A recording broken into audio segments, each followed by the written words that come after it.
जय माता दी मित्रों, हमारे यूट्यूब चैनल में आपका हार्दिक स्वागत है। आज मैं आपको बताऊंगा कि अगर आपने कोई भी मंत्र सिद्ध कर रखा है, मान लीजिए आपने नवारण मंत्र को सिद्ध कर रखा है या फिर पंचाक्षरी मंत्र को सिद्ध कर रखा है या फिर कोई भी शाबर मंत्र अगर आपने सिद्ध कर रखा है, लेकिन आपको ये जानकारी नहीं है कि हम इस मंत्र का प्रयोग कैसे करें, हम इस मंत्र की शक्ति को चलाएं कैसे। तो आज मैं इसी के ऊपर आपको जानकारी दूंगा कि किस प्रकार से आप मंत्र को चला सकते हैं। तो चलिए शुरू करते हैं। सबसे पहले मैं आपको ये बता दूं कि अगर आपने कोई भी मंत्र सिद्ध कर रखा है और उस मंत्र का आप प्रयोग करना चाहते हैं, तो अगर आपका कोई भी कार्य है, मान लीजिए आपका धन प्राप्ति का कार्य है, आपको धन की इच्छा है और आप चाहते हो कि मुझे कहीं से थोड़ा बहुत धन मिल जाए जिससे मेरा कार्य पूरा हो जाए, मेरा कार्य संपन्न हो जाए, मेरे काम में कोई अड़चन ना आए। तो उसके लिए आपको क्या करना है कि जब भी आप अपनी किसी भी ऐसी जगह जा रहे हो जहाँ से आपको धन प्राप्त होने की संभावना है, या फिर आप किसी से कर्जा लेने के लिए जा रहे हैं, या फिर आप अपना ही पैसा किसी व्यक्ति से मांगने जा रहे हैं, या फिर कोई भी आपका कारोबार का पैसा हो या फिर आपकी नौकरी का पैसा हो, या आपने किसी को उधार दे रखा हो और आपको वो पैसा ना मिल रहा हो, तो आपको करना क्या है कि देखिए, जो भी मंत्र आपने सिद्ध कर रखा है तो उस मंत्र को प्रयोग में करना है, प्रयोग में लेना है। प्रयोग में कैसे लोगे? अपने सामने एक जल का लोटा आपको रखना है। एक लोटा रख लेना है, तांबे का हो, पीतल का हो, स्टील का हो, कैसा भी हो। उसमें आपको शुद्ध जल भर लेना है और शुद्ध जल भरने के बाद में एक दो बूंद उसमें गंगा जल की डाल देनी है आपको। उसके बाद में जो मंत्र आपने सिद्ध किया है उस मंत्र को 108 बार आपको पढ़ना है। ठीक है। अगर वैदिक मंत्र है तो 108 बार आपको पढ़ना है, अगर कोई तांत्रिक मंत्र है तो उसको भी 108 बार पढ़ना है। लेकिन अगर कोई शाबर मंत्र है तो शाबर मंत्र सिर्फ 11 बार पढ़ने पे ही काम करते हैं। तो और शाबर मंत्र होते भी बड़े हैं, तो शाबर मंत्र अगर आप पढ़ने बैठोगे 108 बार तो आपको काफ़ी समय लग जाएगा, लेकिन 11 बार पढ़ने पे काम करते हैं। तो जो भी आपका मंत्र हो, शाबर हो चाहे वैदिक हो, अगर वैदिक है तो 108 बार, शाबर है तो 11 बार मंत्र को पढ़ना है। मंत्र को पढ़ने के बाद में उस जल में आपको फूंक मार देनी है।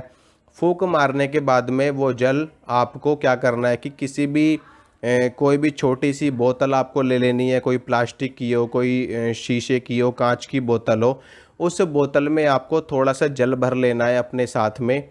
उसको जल भरने के बाद में वो जल आप अपने साथ में रख लो, अपनी जेब में, ऊपर वाली जेब में रख लो, चाहे नीचे वाली जेब में रख लो, या किसी आपके पास में कोई बैग हो उस बैग में रख लो। किसी भी चीज़ में वो जल आपको रख लेना है।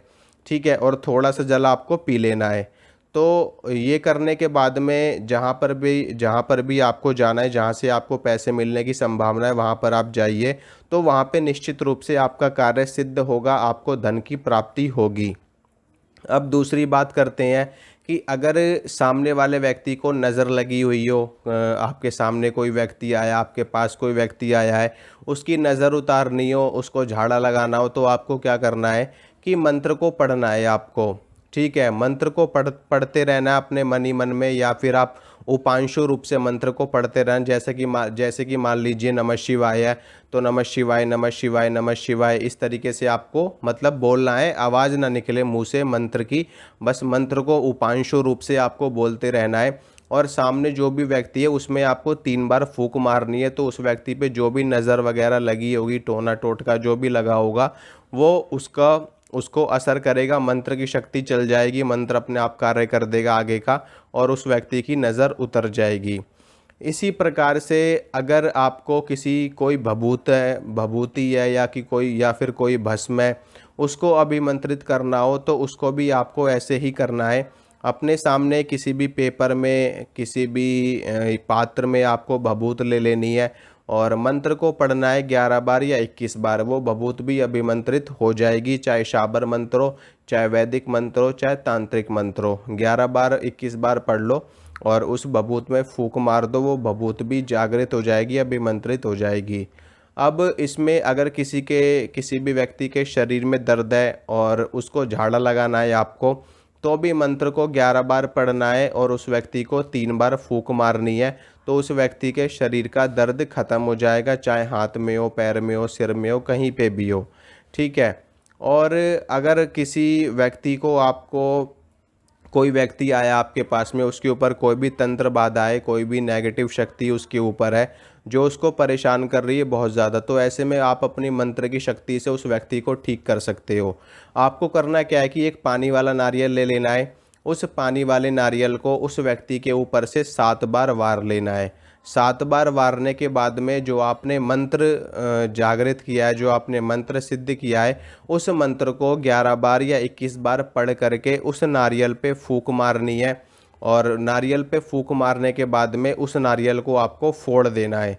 फोड़ने के बाद में जो उसका अंदर से जो नारियल निकलेगा, जो गरी निकलेगी उसकी, उस गरी को निकाल करके आपको अग्नि में डाल देना है। तो उस व्यक्ति के ऊपर की तंत्र बाधा नष्ट हो जाएगी। नहीं तो आप उस नारियल को फोड़ने के बाद में उसको जल में प्रवाहित कर सकते हो, और या फिर आप उसको सीधे सीधे भी जल में प्रवाहित कर सकते हो। अगर आप ऐसा भी कर दोगे तो भी उस व्यक्ति के ऊपर की तंत्र बाधा, नकारात्मक शक्ति खत्म हो जाएगी। इसी के साथ में अगर किसी व्यक्ति को विद्या की इच्छा है, कोई व्यक्ति विद्या प्राप्त करना चाहता है और उसको विद्या प्राप्त ना हो रही हो, या फिर उसको भूलने की आदत है और बार बार वो याद करता हो, भूल जाता हो और पढ़ाई में कमज़ोर हो, तो ऐसे में आपको क्या करना है, गाय का शुद्ध देसी घी ले लेना है। गाय के शुद्ध देसी घी को सिद्ध किए हुए मंत्र से अभिमंत्रित करना है आपको। जो भी मंत्र आपने सिद्ध किया है, और उस मंत्र को 11 बार या 21 बार पढ़ करके उस देसी घी में आपको फूंक मारनी है 3 बार। ठीक है। 3 बार फूंक मारने के बाद में वो देसी घी अभिमंत्रित हो जाएगा। और जिस भी व्यक्ति को विद्या का अध्ययन करना हो तो उनको क्या करना है कि जब भी वो पढ़ने बैठें या अध्ययन करने बैठें, तो उससे पहले उनको क्या करना है कि उस देसी घी में थोड़ी सी मिश्री मिला करके उसको खा लेना है। मतलब कि 1 चम्मच लेकर के खा लेना है, थोड़ी सी मिश्री मिला करके, थोड़ा सा घी मिला करके। और उसके बाद में जब वो व्यक्ति या वो बच्चा या वो जो भी हो, वो अगर अध्ययन करने बैठेंगे विद्या का, तो उनको याद भी होगा, उन्होंने जो भी पढ़ा है वो हमेशा याद भी रहेगा उनको, और उनको सफलता भी मिलेगी। उनकी बुद्धि भी तीक्ष्ण होगी, बुद्धि भी तीव्र होगी, और वो उनको सब कुछ आसानी से याद रहेगा।